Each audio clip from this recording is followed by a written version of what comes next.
ஆண்டுகளுக்கு முன்பு நாங்க மிகுந்த நம்பிக்கையுடன் அறியப்படாத பிரதேசத்துக்குள்ள ஒரு துணிச்சலான பயணத்தை மேற்கணும்.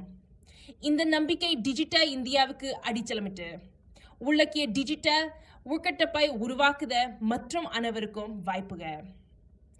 2014 இணைய ஊடுருவல் குறைவாக இருந்தது, டிஜிட்டல் கல்வியறிவு குறைவாக இருந்து, மேலும் அரசு சேவலுக்கான ஆன்லைன் அணுகல் குறைவாக இருந்தது. இந்தியா போன்ற பரந்த மற்றும் பங்குத்தன்மை கொண்ட ஒரு நாடு உண்மையிலேயே டிஜிட்டல் ஆக முடியுமா என்று பலர் சந்தேகிச்சனர். இன்னும் அந்த கேள்விக்கு தர மற்றும் டேஷ்போர்டில் மட்டுமல்ல, அரசோடி கோடி இந்தியர்களின் வாழ்க்கையிலோ பதில் கிடைச்சுள்ளது. நாம் எவ்வாறு ஆட்சி செய்கிறோம், எவ்வாறு கற்றுக்கிறோம், பரிவர்த்தனை செய்கிறோம், உருவாக்குறோம் என்பவரை டிஜிட்டல் இந்தியா எல்லா இடங்களும் உள்ளது. 2014 இந்தியாவில் சுமார் 20 கோடி நய இணைப்புகள் இருந்த. இன்று அந்த எண்ணிக்கை 67 கோடிக்கும் அதிகமாக வளர்ந்துள்ள.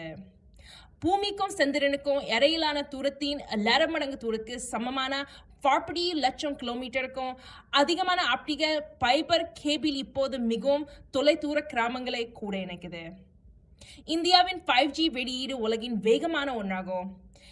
2 ஆண்டுகளில் 1 லட்சம் அடிப்படை நிலையங்கள் நிறுவப்பட்டுள்ளன. அதிவேக நயம் இப்போது கால்வான், சியாச்சின் மற்றும் லடாக் உள்ளிட்ட நகர்ப்புற மையங்களையும் முன்னோக்கி இராணுவ நெய்களையும் அடைகிறது. நமது டிஜிட்டல் முதுகெலும்பான இந்தியா ஸ்டாக் UPI போன்ற தளங்களை இயக்கியுள்ள இது இப்போது வருடத்துக்கு 100+ பில்லியன் பரிவர்த்தனைகளை கையாளுது. அனைத்து நிகழ்ந்த டிஜிட்டல் பரிவர்த்தனைகளை பாதி இந்தியாவில் நடக்குது.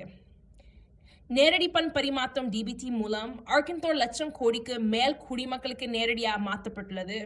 எரத்தரகளை நீக்கி 3.45 லட்சம் கோடி பிச்சப்படுத்தியுள்ளது.